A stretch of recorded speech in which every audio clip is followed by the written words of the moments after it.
지금껏 북한을 상대로 압도적인 공군 전력을 보유하고 있던 한국의 전력이 흔들릴 위기를 맞이했습니다. 보잘것없던 북한의 공군 전력이 단숨에 급상승할 수 있다는 충격적인 우려가 제기된 것인데요. 병력과 무기를 지원한 북한이 이에 대한 보상으로 러시아에게서 수호이 35를 넘겨받을 수 있는 가능성이 높아지고 있습니다. 이미 러시아는 이란에게서 다량의 무기를 지원받은 대가로 수호이 35 전투기 생산권을 넘겨준 전례가 있습니다. 이에 따라 이란은 지난해 4월부터 24대의 수호이 35 전투기를 순차적으로 공급받으며 자국의 공군 전력을 보강하고 있는데요. 이러한 전례에 따라 러시아가 북한에게도 신형 전투기를 지원한다면 이는 대한민국 안보에 큰 위협이 될 수 있습니다. 특히 공군 분야는 지금까지 북한이 한국의 발끝에도 미치지 못하는 분야였습니다. 육군과 해군은 한국 무기 체계보다 질적 측면에 뒤떨어지더라도 제2차 세계대전과 냉전 시기에 쓰였던 무기까지 모두 끌고 나오는 물량전을 통해 한국을 위협했지만 공군만은 질적 측면과 양적 측면 모두 한국의 열세였는데요. 노후화된 북한군 전투기는 한국이 겨우 하루 안에도 전멸시킬 수 있을 정도로 현격한 전력차를 보여줬습니다. 그러나 북한이 수호이 35라는 수준급의 전투기를 도입하게 된다면 이야기는 달라질 수 있으며 설령 그 수량이 많지 않더라도 우리 대한민국 조종사의 생명을 위협할 수 있다는 점에서 결코 좌시할 수 없는 문제입니다. 그래서 준비했습니다. 오늘은 북한 참전에 대한 러시아의 전투기 이전 가능성과 우리 대한민국 공군의 대응책에 대해 알려드리겠습니다. 여러분의 구독과 좋아요가 꺼리튜브 운영에 많은 힘이 됩니다. 현재 북한 공군의 주요 전력을 살펴보면 40대 미그 29, 56대 미그 23, 150대 미그 21 등이 있습니다. 각 기체들의 면면을 살펴보면 알 수 있는 것처럼 그나마 4세대급으로 분류되는 미그 29를 제외하면 현대공중전에서 사용하기엔 구식 전력들이 대다수인데요. 가장 최신 기체라고 할 수 있는 미그 29조차 대북 제재로 인한 부품 수급 문제 등으로 40대 중 절반은 실제 비행이 불가능한 것으로 파악되고 있습니다. 결국 북한이 한국을 상대로 출격시킬 수 있는 공군 전력은 사실상 20대 남짓한 미그 29가 전부라고 할 수 있으며 그마저도 평양 방어를 위해 함부로 사용할 수 없는 상태입니다. 하지만 이러한 북한 공군이 완전히 달라질 수 있는 상황을 맞이했습니다. 수천 명 이상의 총알바지를 대가로 러시아에게서 수호이 35 전투기를 도입할 수 있는 기회가 생겼는데요. 러시아가 이란에 이어 북한에도 전투기 생산권을 줄 수 있다는 전망이 등장했습니다. 이란은 북한과 함께 러시아를 지원하는 핵심 세력 중 하나로 자폭 드론을 비롯하여 다수의 무기를 러시아에 지원했습니다. 러시아도 자국의 방공 시스템 등을 이란에 지원하며 긴밀한 협조 관계를 구축해 오고 있었습니다. 그리고 이러한 협력 관계는 곧 러시아가 이란의 수호이 35 전투기 생산권을 넘겨주는 것으로 이어졌습니다. 단순히 전투기를 판매하는 것을 넘어 이란 내에서 전투기의 생산과 유지 보수가 가능하도록 시설까지 구축하였기 때문에 이란은 공군 전력의 확충을 넘어 독자적인 항공산업 기반을 구축할 수 있는 기반을 마련할 수 있었는데요. 북한이 단숨에 한국 공군 전력 전체를 상대할 수 있을 물량의 수호이 35를 도입하지는 못하겠지만 이란처럼 러시아에게서 전투기 생산권을 넘겨받게 된다면 낙후된 북한의 항공산업 기반이 크게 성장할 수 있는 위험이 있습니다. 또한 수호이 35 전투기는 기존에 북한이 보유하고 있던 전투기와는 차원이 다른 성능을 낼 수 있기 때문에 유사시 한국 전투기와 직접적인 교전을 펼치며 대한민국 조종사들의 목숨을 위협할 수 있습니다. 기존에 북한이 운용하던 미그 29 전투기만 하더라도 초창기엔 F-16과 비슷하다는 평가를 받기도 했지만 F-16이 개량을 거듭하면서 이제는 성능 차이가 상당히 벌어진 기체입니다. 한국은 KF-16을 F-16의 최신 개량 버전인 F-16V급으로 성능 개량을 완료하며 미그 29가 넘볼 수 없는 성능을 갖췄으며 여기에 더해 F-15K는 한 대만으로 4대 미그 29를 상대할 수 있다는 평가를 받을 정도로 전력 차이가 심한데요. 하지만 수호이 35는 다릅니다. 러시아의 수호이 35 전투기는 최신 기술이 집약된 4.5세대 전투기로 공중전에서의 우수한 성능을 바탕으로 다양한 전술 임무를 수행할 수 있으며 마하 2.2 이상의 최고 속도와 3,600km의 항속거리, 1600km의 전투 행동 반경을 갖추고 있습니다. 또한 2기의 AL-41 F1A 엔진을 탑재하고 3차원 추력 편향 노즐을 장착하여 우수한 기동성을 가지고 있습니다. 특히 AL-41 F1A 엔진은 중국이 수호이 35를 수입하여 해당 엔진만 분해한 후 제니10에 장착하려 한 것이 아니냐는 의심을 살 정도로 고성능 엔진이란 평가를 받는데요. 게다가 러시아가 자랑하는 알비스, 이 페이사 레이더를 장착하여 적 전투기를 150에서 250km 거리에서 탐지할 수 있고 30개의 목표물을 동시에 추적할 수 있으며 추적한 30개의 목표물 중에서 8개의 표적과 동시 교전할 수 있는 성능을 갖추고 있습니다. 이 밖에도 수호이 35는 OLS-35 IRST 등을 장착하여 우수한 시계외 교전 성능을 보여줄 수 있는 전투기입니다.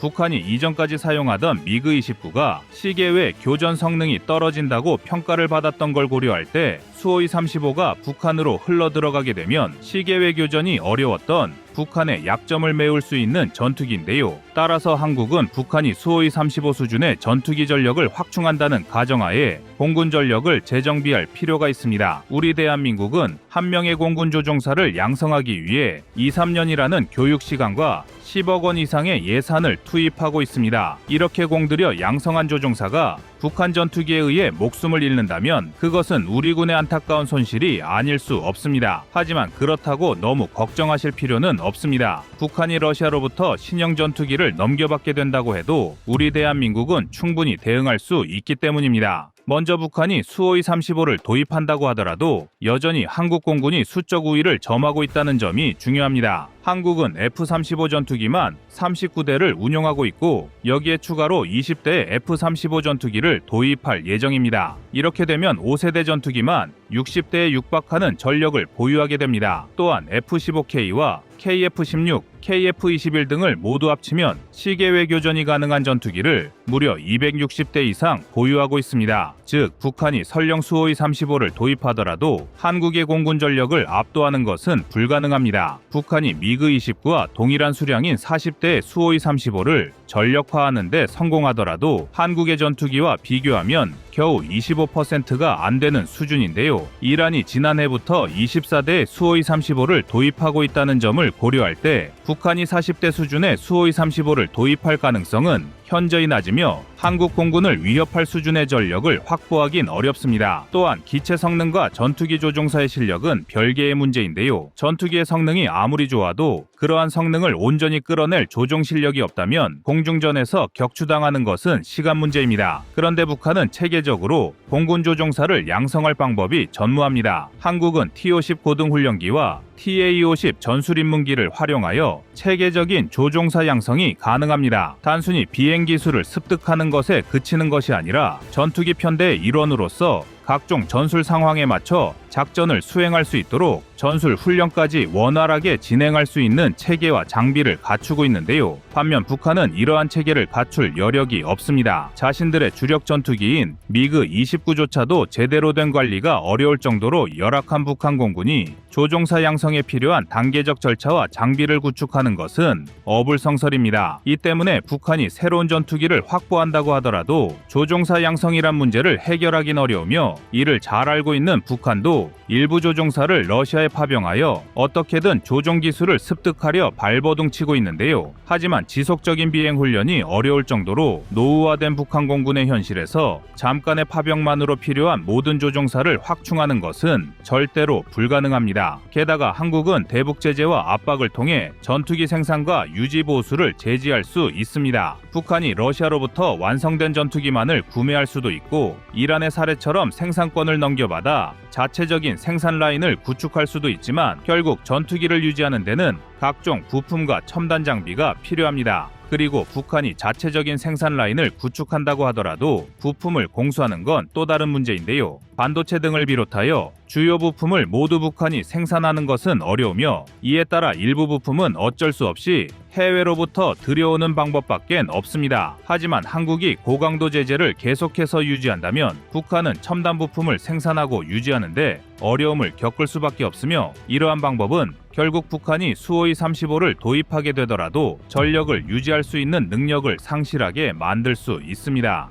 일례로 중국은 미국의 압박으로 반도체와 첨단 소재 등을 확보하는데 어려움을 호소했고, 이에 따라 자체적인 전투기 개발과 생산이 지연되는 문제를 겪은 바 있습니다. 이처럼 북한보다 기술적, 경제적으로 우월한 위치에 있는 중국조차 부품 수급이 쉽지 않은 상황에서 북한이 다수의 최신 전투기를 유지할 수 있는 부품 공급망을 구축하는 것은 매우 어려운 일인데요. 이처럼 한국은 북한의 공군 전력이 강화되더라도 얼마든지 이를 제압할 수 있는 역량을 구축하고 있습니다. 다만 모든 군사작전이 그러하듯 방심은 금물입니다. 북한이 러시아로부터 신형 전투기를 도입할 수 있다는 전망이 등장했다는 것은 언제든 다른 군사기술 이전과 협력도 시도할 수 있다는 것을 의미합니다. 그렇기 때문에 한국은 전투기 이외에도 다양한 가능성을 열어놓고 북한의 전력 강화 시도를 제압할 대책을 마련해야 합니다. 평화를 원한다면 전쟁을 준비하라는 오래된 군사격언처럼 적성국에 대한 도발 억지력을 강화할 수 있는 철저한 준비가 필요한 시점입니다.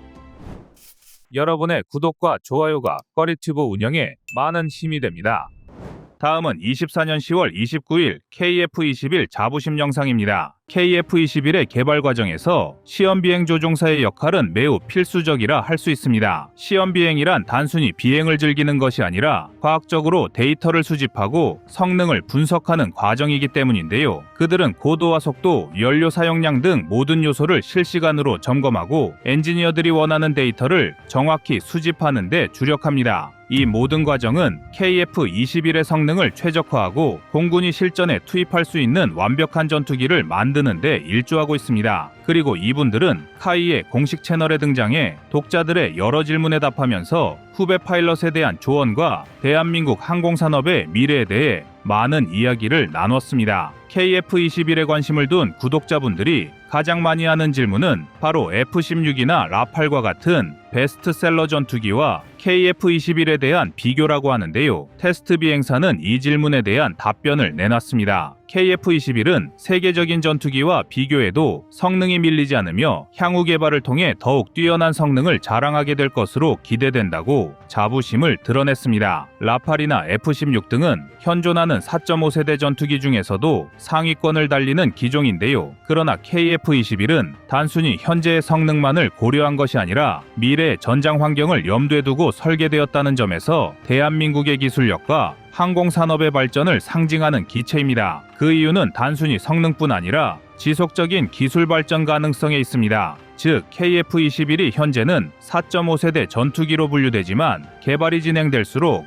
더 높은 세대로 진화할 가능성을 내포하고 있는 것입니다. 테스트 조종사는 자신이 라팔 대비 KF-21의 우수성에 대한 증거에 자신의 과거 경험을 들었습니다. 한국과 프랑스는 과거 레드 플래그 훈련에 함께 참가했던 경험이 있는데요. 당시 라팔 전투기는 F-15에 비해 작지만 프랑스 공군의 임무를 훌륭히 완수했습니다. 이를 통해 전투기의 크기나 단순한 성능만으로는 우열을 가리기 어렵다는 것을 증명했으며 더 이상 글로벌 시장의 고객이 일반적인 환경에서 라팔을 선택할 이유가 없어졌습니다. 더구나 라팔에는 수급이라는 치명적인 단점이 존재합니다. 국제군사뉴스 채널 디펜스 뉴스가 밝힌 바에 따르면 현재 라팔의 월간 생산 가능 수량은 겨우 한두 대 수준으로 라팔의 공급사 다쏘의 생산 설비에 큰 문제가 있음을 폭로했습니다. 다쏘는 2024년 말까지 20대를 납품해야 하며 기존 계약 물량 223대의 생산도 적체된 상태인데요. 현재 다쏘는 한 달에 5대 이상을 생산해야 기존 계약에 대한 납기를 맞출 수 있을 것으로 예측됩니다. 그러나 지금 상황으로는 수개월 안에 3대로 끌어올리는 것조차 불가능하다는 진단을 받고 있습니다. 디펜스 뉴스는 다쏘의 생산 라인에 드라마틱한 변화가 없다면 생산 적체 문제를 해결하지 못할 것이라 단언하고 있습니다. 그리고 이러한 생산 속도와 재고 문제 외에도 다쏘가 해결해야 할 문제는 또 있습니다. 라팔은 2001년 실전 배치 이후 벌써 20년이 넘은 기체로서 벌써 노후화가 우려되는 기체입니다. 때문에 처음부터 4.5세대로 시작한 KF-21과는 레이더 등 첨단 기능 면에서 떨어진다고 할 수 있는데요. 실제로 라팔은 초창기 버전에서 A사 레이더조차 탑재하지 못했으며 후기형 기체들의 A사 레이더를 탑재한 이후 초기형 기체도 순차적으로 레이더를 교체하고 있습니다. 이 때문에 전투기와 레이더 체계가 자주 오류를 일으키고 있어 안정성이 부족하다는 평가를 받고 있으며 A사 레이더로 교체하는 과정에서만 10년을 낭비하고 있습니다. 그에 반해 KF-21은 외형 설계만으로도 스텔스기에 준하는 피탄 면적을 보이는 전략적 강점을 가지고 있습니다. 전투기의 외형 설계는 후속 개량을 진행하더라도 함부로 변경할 수가 없는 문제이기 때문에 적의 레이더에 대한 대처 능력에서 라팔이 KF-21보다 더 나아질 수 있는 방법은 전무합니다. 그러나 프랑스는 라팔을 도입하면 적 레이더에 탐지될 확률을 대폭 낮추는 스텔스 성능을 확보하지 못하는 대신 강력한 공격력을 확보, 전략적 억제 능력을 얻을 수 있다고 홍보하고 있습니다. 함재기로도 개발돼 프랑스 해군에서도 쓰이는 라팔은 공대함 능력이 막강하고 500km 떨어진 지상 표적을 정밀 타격하는 스칼프 공대지 미사일과 미티어 미카 NG 공대공 미사일 등을 장착하고 있는데요. 그러나 라팔의 이 같은 특성은 KF-21과 매우 비슷합니다. KF-21은 5세대 전투기보다는 스텔스 성능이 낮지만 미티어와 장거리 공대지 미사일 등으로 막강한 공격력을 갖출 전망입니다. 프랑스 군사 매체 인터내셔널 밀리터리 인터넷파는 밀리터리 와치 매거진의 기사를 인용 KF-21은 러시아의 수호이 35, 프랑스의 라팔 그리고 범유럽의 유로파이터와 같은 경쟁자보다 훨씬 앞선 스텔스 기능을 제공할 것으로 예측하고 있습니다. 여러 차례 언급했듯 4세대기를 넘어서는 KF-21의 설계 때문인데요. 이를 통해 KF-21은 4세대와 5세대 사이의 전환을 이룰 수 있는 잠재력을 갖게 된 것입니다. 그리고 더 놀라운 사실은 다수의 전투기 전문가들이 수호이 57보다 KF-21이 더 유능하다고 평가하고 있다는 것인데요. 먼저 주목할 요소는 KF-21의 엔진 성능입니다. 현재 KF-21에 탑재한 엔진은 비록 국산화된 엔진은 아니지만 GE의 F414 GE 400K 엔진을 사용하고 있습니다. 이 엔진은 수호이 57에서 사용하는 러시아제 AL41 F1 터보팬보다 더 안정적인 성능을 가지고 있습니다. AL41 F1 터보팬은 단순한 물리적 수치만으로는 F414G 400K 엔진보다 더 강한 출력을 가지고 있지만 그 대신 연료의 효율이 떨어지고 정비 과정에서의 문제를 야기합니다. 게다가 한국에서는 자체적으로 엔진 국산화에 돌입하였으며 엔진의 성능 기준을 F414G 400K에 준하도록 설계하고 있기 때문에 추후 한국산 항공기 엔진을 탑재하더라도 전투기 엔진의 안정성에서 세계 정상급 전투기들과 경쟁하기에 조금의 부족함도 없습니다. 그리고 결정적으로 테스트 파일럿은 영화 탑건 매버릭에서 묘사된 F14와 5세대 수호이 57 전투기의 대결 장면을 언급했습니다. 중요한 건 전투기가 아니라 조종사다라는 주인공 루스터의 발언은 오늘날 공중전이 준 중요한 교훈 중 하나라고 합니다. 아무리 뛰어난 성능의 전투기라 해도 그것을 다루는 조종사의 기량이 뒤떨어진다면 그 성능을 제대로 발휘할 수 없기 때문인데요. 전투기 성능과 조종사 능력 간의 상호작용이 공중전의 승패를 좌우할 수 있는 것입니다. 시험 비행 조종사들 역시 KF-21을 통해 대한민국의 기술력이 세계적인 수준에 도달할 수 있도록 책임감을 가지고 임무에 임하고 있는데요. 비행 후에도 조종사들은 얻은 데이터를 바탕으로 비행기의 성능을 분석하고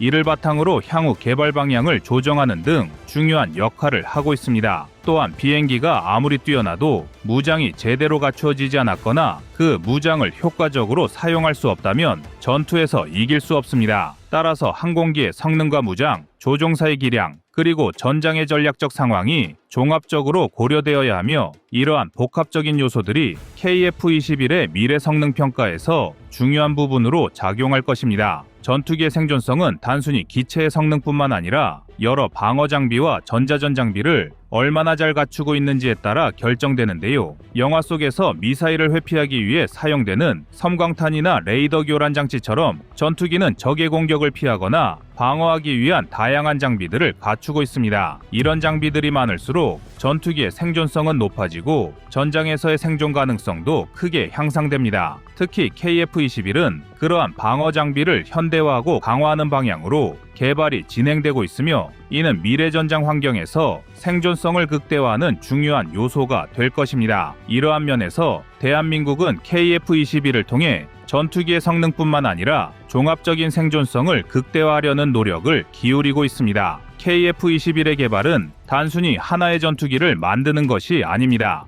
이는 대한민국의 항공기술력이 세계적인 수준에 도달했음을 상징하는 중요한 프로젝트입니다. 2026년 초에 개발이 완료될 것으로 예상되며 그 이후에도 지속적인 업그레이드와 개선을 통해 KF-21은 더 나은 성능을 발휘하게 될 것입니다. 시험 비행 조종사들은 KF-21을 통해 미래 한국 공군의 전투력을 책임질 후배 전투기 조종사들이 더욱 강력한 전력을 갖추도록 돕고자 하는 책임감으로 가득 차 있습니다. 이들이 노력하는 이유는 대한민국의 하늘을 지키는 최첨단 전투기를 개발하고 그것을 통해 국민의 자부심을 고취시키는 것입니다. KF-21은 단순히 국산화에 성공한 전투기가 아니라 우리 후세대를 위해 항공강국으로 자리매김하려는 대한민국의 꿈과 노력이 담긴 결과물입니다. 앞으로도 국민 여러분의 많은 응원과 관심이 계속될수록 KF-21은 더 큰 성과를 이뤄낼 것입니다. 카이 조종사분들의 노력만큼 미래엔 더 개량되고 발전한 KF-21이 세계 시장을 잠식하는 그날을 기대해 보겠습니다.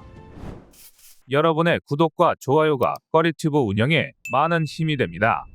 다음은 24년 10월 7일 필리핀 KF-21 영상입니다. 지난 5월 20년 역사의 군사 포탈 매체 디펜스 미러는 KF-21이 동남아에 보급될 경우 벌어지는 아세안의 전력 상승 효과와 대중국 억제력에 관한 기사를 보도했습니다. 디펜스 미러지는 전투기를 수출하는 한국은 물론 동남아 국가 역시 상당한 시너지를 얻게 될 것으로 분석했는데요. 대한민국은 경제적 이득과 함께 국제적 신뢰도 상승할 것이며 동남아 국가들은 강력한 항공 전력을 얻는 동시에 한국의 고급 방산 기술을 이전받게 될 것으로 전망했습니다. 결과적으로 디펜스 미러는 KF-21이 동남아에서 3조에서 5조 원의 매출을 올릴 것이며 이로 인해 아세안에 대한 중국의 영향력 확대 또한 상당 부분 제한될 것으로 분석했습니다. 최근 아세안 국가들은 중국을 견제하기 위해 한국과 미국, 영국 등의 서방 국가와 협력을 강화하고 있는데 이 때문에 우리는 아세안에 맹주를 할 수 있는 인도네시아의 비위를 맞추기 위해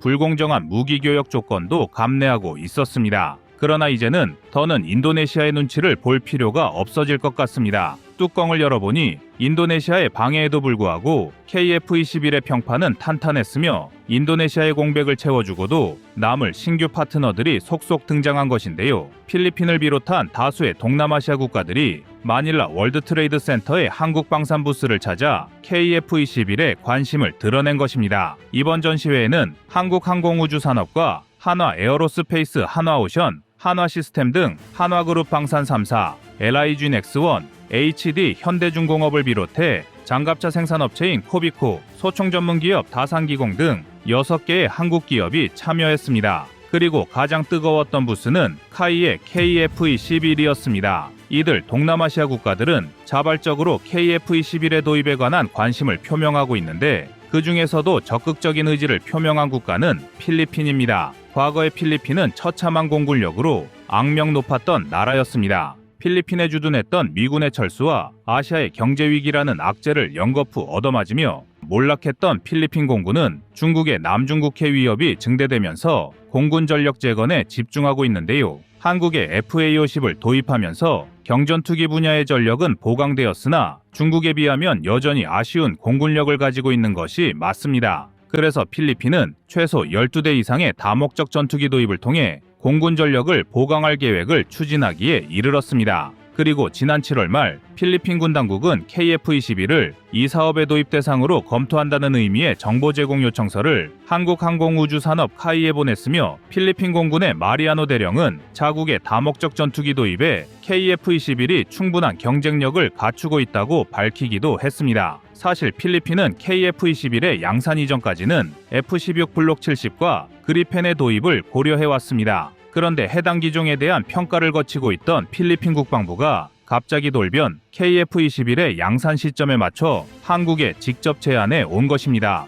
그러나 이러한 필리핀 정부의 입장 변화가 나름 현명하고 합리적 선택이란 평가를 받는 이유는 현재 필리핀 공군은 주력 전투기로 FA-50을 운용 중이란 점 때문입니다. 이는 필리핀의 공군 조종사들이 이미 한국산 전투기의 체계에 굉장히 익숙해져 있다는 것을 의미하는데요. 여기에 KF-21까지 도입한다면 체계 통합이 수월하기 때문에 필리핀은 자연스럽게 신형 기종을 운용하는 데 들어가는 인력 양성의 시간과 비용을 절감할 수 있습니다. 있습니다. 그렇기 때문에 충분히 KF-21의 도입을 기대할 수 있는데요. 현재 필리핀이 신규 전투기 도입 사업에 편성한 예산은 F-16을 기준으로 최소 12대에서 최대 40대 정도로 전망되고 있습니다. 필리핀의 경제 규모와 국방 예산을 감안했을 때 한 번에 계약이 체결될 수량은 아니지만 중국의 위협이라는 발등에 불이 떨어진 필리핀의 입장에선 추후에도 지속적으로 전투기 보강을 시도할 확률이 매우 높습니다. 그렇기 때문에 군 전문가들은 KF-21이 필리핀 시장에 성공적으로 진출하게 된다면 인도네시아가 도입하려 했던 물량의 상당수를 충분히 대체할 수 있을 것으로 예측하고 있습니다. 그런데 필리핀 못지않게 KF-21과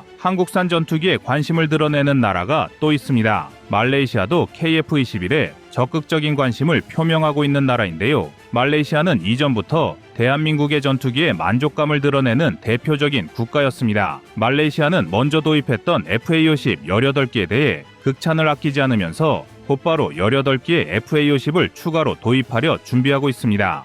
말레이시아가 도입한 FA-50은 기존에 다른 동남아시아 국가들이 도입했던 FA-50보다 우월한 성능의 레이더를 탑재하고 있기 때문에 말레이시아는 자신들의 공군력이 동남아 지역에서는 가장 뛰어나다며 FA-50의 극찬을 아끼지 않고 있습니다. FA-50의 추가 도입에 대한 본격적인 협상은 2026년에 시작할 예정임에도 불구하고 현지 언론과 말레이시아 국민들이 벌써부터 FA-50의 추가 도입에 적극적인 여론을 조성하고 있는데요. 그러면서 말레이시아는 FA-50과 함께 KF-21의 도입까지 계획하고 있습니다. 말레이시아의 국토는 말레이 반도의 대부분을 차지하고 있는 서말레이시아와 보르네오 섬 북부 지역 등에 위치한 동말레이시아로 나뉘어져 있습니다. 두 지역의 사이에는 300km 정도의 남중국해가 있어 국토가 서로 연결되지 않은 특이한 구조를 가지고 있습니다. 그래서 공군 전력이 매우 중요한 지형적 특성을 가지고 있는 나라입니다. 말레이시아는 중구난방으로 보유했던 과거의 노후 전투기들을 퇴역시키고 다목적 전투기와 경전투기 위주로 공군 전력을 재편하고 운용 효율을 높이기 위한 시도를 하고 있는데요.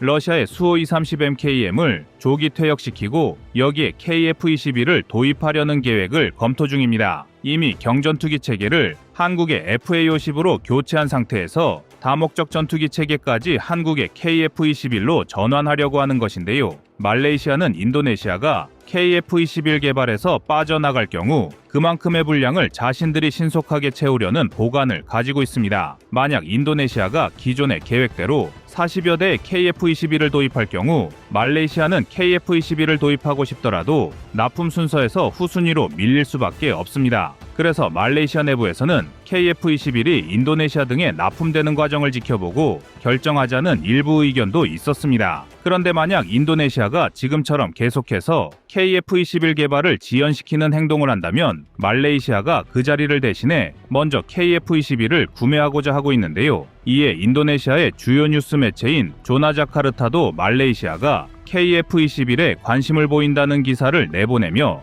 예의주시하고 있습니다. 말레이시아는 18대의 수호-230MKM 이외에도 FA-18D 8대도 노후화된 상태여서 최대 26대 이상의 KF-21 수출이 가능한 상황이며 KF-21에 적극적인 관심을 보인 필리핀을 포함하여 잠재적인 수출 물량은 최소 30대에서 많게는 38대 이상이 가능할 것으로 전망되고 있습니다. 이는 카이가 인도네시아를 배제하더라도 초기 계획에서 잡았던 생산 단가를 맞추는데 어려움이 없을 것이라 자신하고 있는 점인데요. 이미 태국과 페루, UAE, 사우디아라비아 등이 잠재적 도입 국가로 리스트에 올라온 데다가 CNN에서는 이외에도 이라크와 터키의 KF-21 구매 가능성을 크게 점치고 있습니다. 오히려 국내 언론보다 외신에서 KF-21의 판매 전망을 높게 잡는 경우도 많은데요. KF-21은 그 자체로도 충분히 매력적인 기체지만 돈은 많지만 서방 전투기의 도입이 껄끄러운 국가와 적은 국방 예산으로 알찬 구성을 꿈꾸는 국가들에게 KF-21은 더없이 좋은 대안이기 때문입니다. 그러나 우리가 이러한 낙관론을 유지하기 위해서는 단가를 현재의 예상에서 맞출 수 있도록 철저한 관리가 필요할 텐데요.